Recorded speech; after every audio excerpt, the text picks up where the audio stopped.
Hi friends, welcome back to smile India YouTube channel. ఈరోజు మనము ఈ యొక్క ముక్కోటి ఏకాదశి లేదా వైకుంఠ ఏకాదశి గురించి పూర్తిగా మనము తెలుసుకున్నాము. యాక్చువల్గా ఇక్కడ ఏంటి అని అంటే, ఈ యొక్క ఏకాదశి అనేది నెలలో రెండు సార్లు వస్తుంది. మరి ఈ యొక్క ముక్కోటి ఏకాదశికి అనేది చాలా విశిష్టత అనేది ఉంది. ఈ యొక్క హిందూ పంచాంగం ప్రకారం మనకు ఈ నెలలో వచ్చే 2 సార్లలో ఈ యొక్క విష్ణువుకు చాలా ప్రీతికరమైన రోజులు. మరీ ముఖ్యంగా ఈ యొక్క డిసెంబర్ 30వ తారీఖు వచ్చేటువంటి వైకుంఠ ఏకాదశి లేక ముక్కోటి ఏకాదశి అనేది చాలా విశిష్టతను కలిగి ఉంటుంది. ఆ రోజులలో చేసే ప్రతి పనిని విజయాన్ని చేకూరుస్తుంది. మరి ముఖ్యంగా ఇది నమ్మకంతో కూడినటువంటి పూజా విధానం. ఈ యొక్క పూజ మనం చేసుకోవాలంటే మనము తెల్లారుజామునే లేసి మొహం కడుక్కొని స్నానం చేసేసి తర్వాత కసులు ఇల్లు కడిగేసి యథావిధిగా దేవునికి మన దగ్గర ఉన్నటువంటి శక్తితోనే ఆయనను పూజించి ఆరాధించి పూజ చేసిన తర్వాత మనము ఈ యొక్క తెల్లారుజామున విష్ణు ఆలయంకు వెళ్ళి ఉత్తర ద్వారం ద్వారా ఆయనను దర్శించుకోవడం వల్ల మనకున్నటువంటి కష్టాలన్నీ పూర్తిగా తీరుతాయని నమ్మకం. అదే కాకుండా ఎవరైతే ఉదయం నుంచి కనీసం మధ్యాహ్నం వరకు ఫాస్టింగ్ అంటే తినకుండా ఉంటారో, తినకుండా అంటే ఏమండి, ఏం అన్నం టిఫిన్ కాకోకుండా మీరు ఏమైనా నీళ్ళు, తర్వాత టెంకాయ నీళ్ళు, జ్యూస్లు ఇట్లాంటివి తీసుకోవచ్చు. అలా ఉండటం వల్ల కూడా మన యొక్క కోరిక అనేది త్వరగా నెరవేరుతుంది.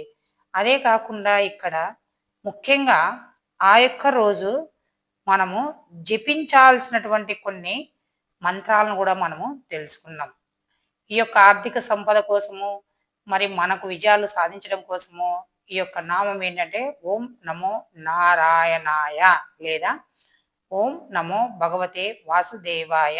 ఈ రెండిట్లో ఏ మంత్రం మీకు సులభంగా ఉంటే ఆ మంత్రాన్ని తీసుకొని మీకు వీలుని బట్టి 11 సార్లు కానీ లేక 21 సార్లు కానీ మరి లేక 108 సార్లు కానీ ఈ యొక్క మంత్రాన్ని జపించడము, లేకపోతే విష్ణు సహస్రనామం చదవడము, తర్వాత మనం అనుకున్నట్టు ఉపవాసం ఉండడము, ఉత్తర ద్వార దర్శనము, ఇవన్నీ చేయడం ద్వారా ఖచ్చితంగా మనకు అఖండ ఐశ్వర్యం అనేది సిద్ధిస్తుందని శాస్త్రాలు చెబుతున్నాయి. మరి ఈరోజు చేసేటువంటి పూజలు కానీ దానాలకు కానీ కోటి రెట్ల ఫలితం లభిస్తుందని కూడా మనకు ఈ యొక్క విశ్వాసం. మరి ముఖ్యంగా ఈ తెల్లవారుజామునే ఉత్తర ద్వారం గుండా స్వామిని దర్శించుకోవడం అనేది చాలా శ్రేష్టమైనది. దీనివల్ల మనకు పుణ్యము ఐశ్వర్యం అనేది వస్తుంది. మరి విష్ణు విగ్రహం లేదా ఫోటోకు పసుపు కుంకుమ తులసి పూలతో అలంకరించి ఖచ్చితంగా దీపారాధన చేసుకోవాలి.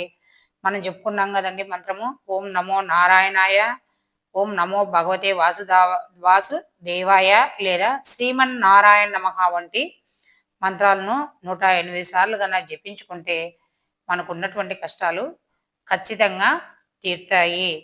మీకు ఈ యొక్క వీడియో ఫస్ట్ టైం చూస్తూ ఉన్నట్టయితే కనుక లైక్ చేయండి, షేర్ చేయండి, సబ్స్క్రైబ్ చేయండి. ఇలా చేయడం వల్ల మీకు తెలిసిన ఈ సమాచారం మరికొందరికి చేరువవుతుంది. అదే కాకుండా అండి, ఇందులో నేను ఈ యొక్క వసుంధర నావల్ కథను నేను వీడియో ప్రతిరోజు అప్లోడ్ చేస్తూ ఉంటాను. ఇది ఒక ఎపిసోడ్ లాగా మీకు ఆనందాన్ని కలిగించేలాగా ఉంటుంది. మనం ఇందులో నకిలీ బాబు సెకండ్ ఎపిసోడ్ గురించి నెక్స్ట్ వీడియోలో చూద్దాం.